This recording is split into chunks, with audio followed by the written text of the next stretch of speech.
Is that okay? I mean, I'll talk about it, but I gotta kind of ease into it, you know? Because I was never this big talker or anything. Like to kind of keep things to myself, you know? Some people call it private, but I call it more inward than anything. I'm an inward kind of person. I think it depends a lot on the way you grow up, family and all, and I just ended up more inward than anything. Anyway, I found that a lot of times when you ask for something or maybe you got some questions to something, there's not always an answer out there. You've been asked over and over, but you won't all the time hear something back. Speaking of that, you can hear me okay, right? Can you? I guess so.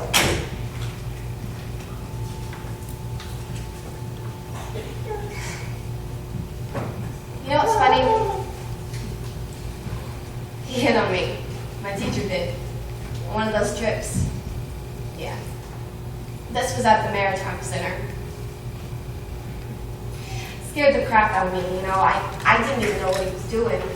Well, okay, I did, but I was like 13, and that's just not something that you expect at that age. Maybe never is. He came up behind me at the observation tank, right, where they've got all these sharks and everything.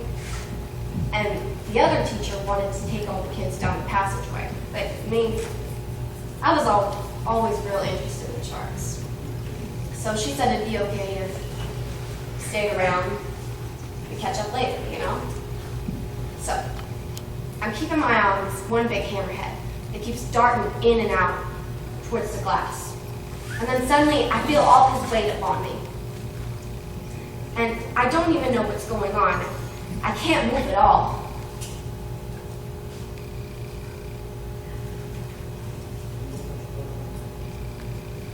The way he's got me, you know, pressed up against this glass. And he didn't even say anything to me while it was happening. I mean, to me, I could hear him whispering something about the tragic mobility of sea creatures or some crap like that. But the way he's got me held there, I can't move at all. And all I can see is this one big hammerhead, the one I've been keeping my eye on, sweeping in and out of the work, coming at me. And it's not until he's darting towards the glass each time and he turns that I can see his eye, and it's rolling back all white. That was scary. I've never forgotten it, that feeling, his weight up against me. I've never forgotten it until now.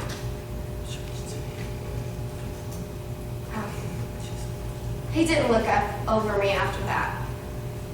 Not at all, but he did give me a ride home from school, though. He did do that. I mean, nothing, not a look on the outing, sits way away from me on the bus, but back at our building seat, he's responsible for us. And all the parents show up there, and it's a Friday, right? And my dad doesn't show up. I mean, he just doesn't show up. So we're sitting there waiting. We go to the office, call his work, nothing at home, and he doesn't come. Half an hour goes by, and it's just us at school, sitting there on the curb, waiting for my dad. Finally, he says, my teacher, he says that he can drop me off if I want. Well, he drove a late model Peugeot. I remember that because I once asked him how to say it. Kind of a cream-colored Peugeot. Anyway, he says that he could drop me off if I'd like that. That's what he said. If I'd like that. So, in the car, like it was yesterday, I recall he had this woman singing on the tape recorder. Real soft and fragile sounding. I remember because I had to ask who this was. I mean, it wasn't the Bee Gees. And it was like nothing I've ever heard. It was so fragile sounding. Said it was Billie Holiday. That's her name. It was all he ever played.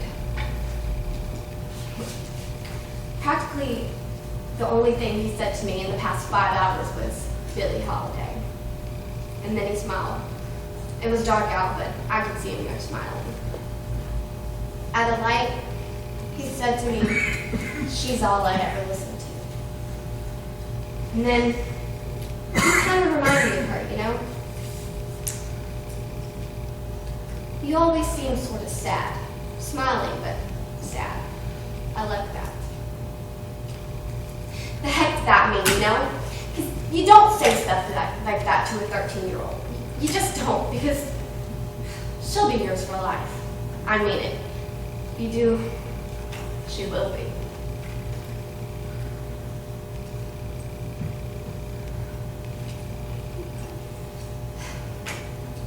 Not in front of my house, but down from it, a block maybe, he pulls over. Down by this floor shop that was closed that time of evening, and he pulled into the parking lot there. And he kissed me. Jesus. He kissed me like, well, I guess like how it must have felt like when they first invented it, you know? Like back in the days of Miss and Crap when guys were heroes and you could get kissed like that and you wait a lifetime for him to return. You would, and you could still feel it on your lips years later. That's what it kissed me like. I really don't want to elaborate too much on all the relationship stuff because, well, if you've talked to him, you know it. You know, maybe more than you want to. We started seeing each other. I mean, as much as a junior high school teacher and a 13-year-old could see each other, that's what we started to do. We started doing that, and I know what you're thinking or have thought it to each other, laughing and stuff, that it was my fault or he was some type of molester or something, but you wouldn't really be true about that, either side of that. And we just liked each other, you know? And we would kiss and stuff, and not so much, but little kiss and hugs and things like that. I would sneak into his classroom sometimes at lunch for like just seconds sometimes, and we would hug. That's what we did. I found out about the baby that I was going to have one in late April the 23rd, I think, and I didn't cry. I should have. Freaking kid myself, you know, but I found out about it and I went to his house. Well, I called first, but you know, I went there and we discussed it all. And we talked for a really long time. Anyway, we talked and this caught me because I really didn't know what to expect. But he was excited about it. Couldn't think of anything better than having a son or something. So we'd have to be careful. I mean, we both understood the situation. Of course. But I promised him that I wouldn't tell anyone who the father was, no matter if my dad got real messy about it, which, believe me, he did, or school or whatever. So I kept my promise to him. And we made a pact there on the sofa that day, and I kept it. He told me that day that he was going to have to go away for a while, just a few weeks at the end of the summer. He had to finish out his degree at Delphi. That's university. And he'd be back. And, you know, we'd make some plans or something. That was really hard. I'm not going to pretend like it wasn't, because I was scared. I was. But he said that this degree could really help us out. So, what did I do? I went home. With our baby inside me, I went home and I watched Hogan's Heroes on TV, because what else are you going to do, right? Okay.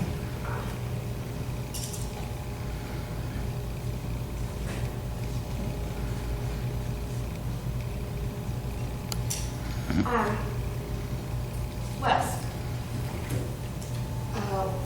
When I found out that he left his position at school, and this was actually by fluke, I was going to the general office to send them a vaccination report of my brother.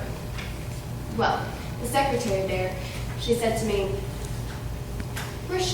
I heard about your arts and science teacher at Gardner, which is my school. We're sure gonna miss him, but I guess they need good teachers in Phoenix just as much as they do anywhere else.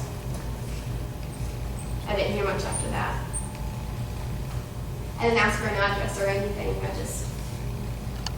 I didn't, because I was standing there, suddenly standing there, 14 years old with the baby inside me. And this woman yapping on like she was my grandmother about my brother needing a measles booster vaccination, and did I know if he had one yet? And it was suddenly like the heavens had opened up above me, and the universe had turned all its attention to me, and all I could hear was the howl of the cosmos. And you know what? They were laughing. Laughing down at me. Like I said, there's a bunch of crap you don't need to hear twice, and I don't want your sympathy, okay? I don't. So let's just skip all the stuff about me actually telling my parents and getting pulled out of school and moved to my aunt's house. Sound familiar?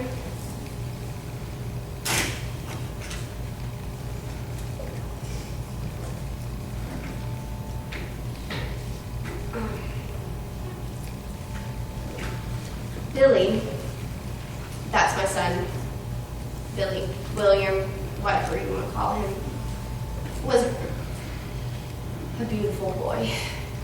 Just quite great, you know, and although every mom goes off about that, he was great. And without getting all messy about it, I gave birth in a bunch of years past, okay? So I did finally make contact with his father through letters, and this was about a year, 18 months later, you know. Just enough time to give him to wonder.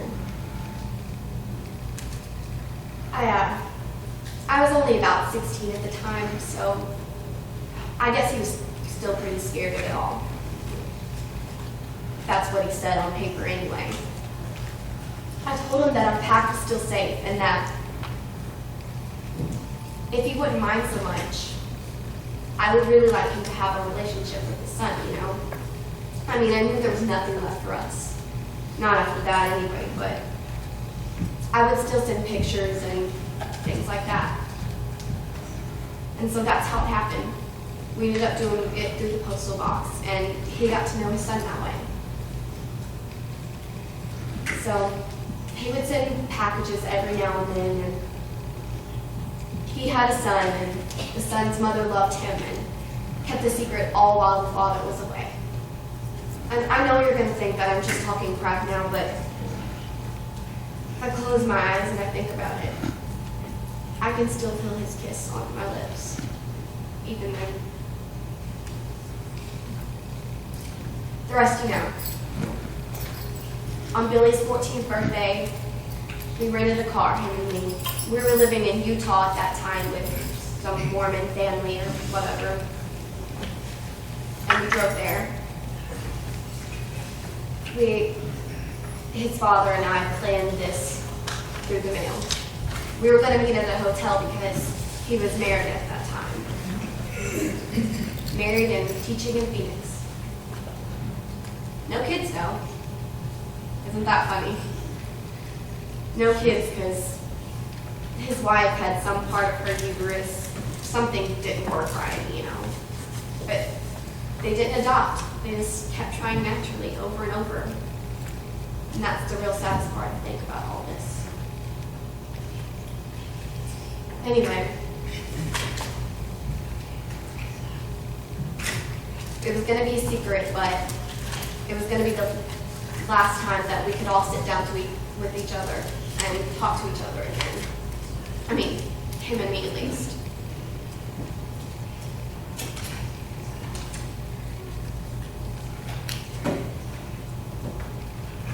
This thing's almost run out.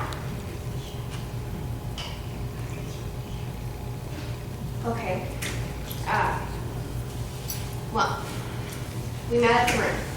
It's a terribly hot day. At least for December, it was. Or at least that's what I remember. We were real tired from travel, but he was there, as he promised.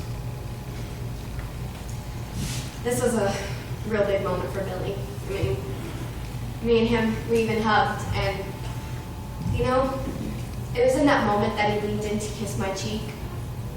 And maybe it was just a lie, I don't know, but I saw something there, you know? He loved that boy. All that stuff he said years ago about loving kids, it was true. He loved them. But also, he was satisfied. Because he had gotten away with it all. He had beaten fate and gotten away with it. Well, he said he wanted to see us one last time before he left. He had to go to school for some kind of science fair, I guess, and he'd be back later. He promised he'd be back.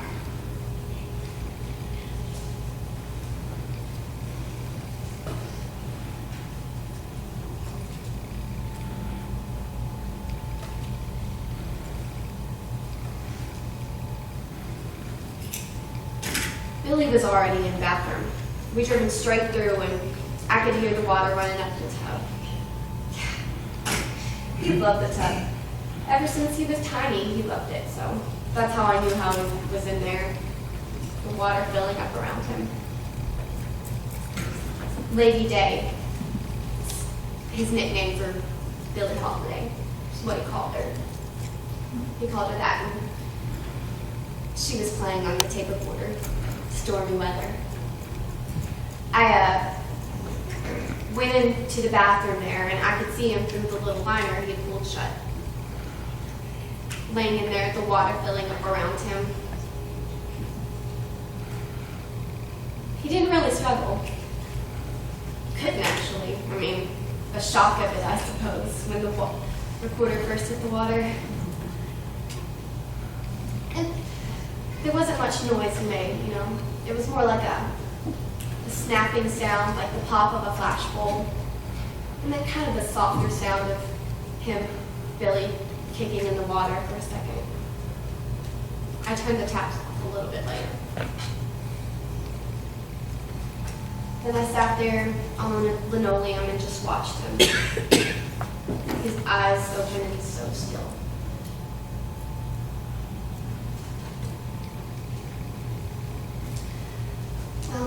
I was picked up in Vegas. You know that, obviously. And brought back here. And that's it. I mean, that's all you really want to know anyway, right? Yes, I planned it, yes, but maybe longer than you thought. Lots longer. You know, I can almost see him now. I can, down there in Phoenix. Probably wandering around on some playground at school.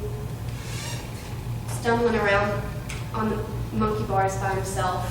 Can't be consoled, right? You know, the truth all spilled out. And he's looking up the sky with these torrents of tears coming down, screaming, why? Why? But you know, in my fantasy, there's never an answer. It never is.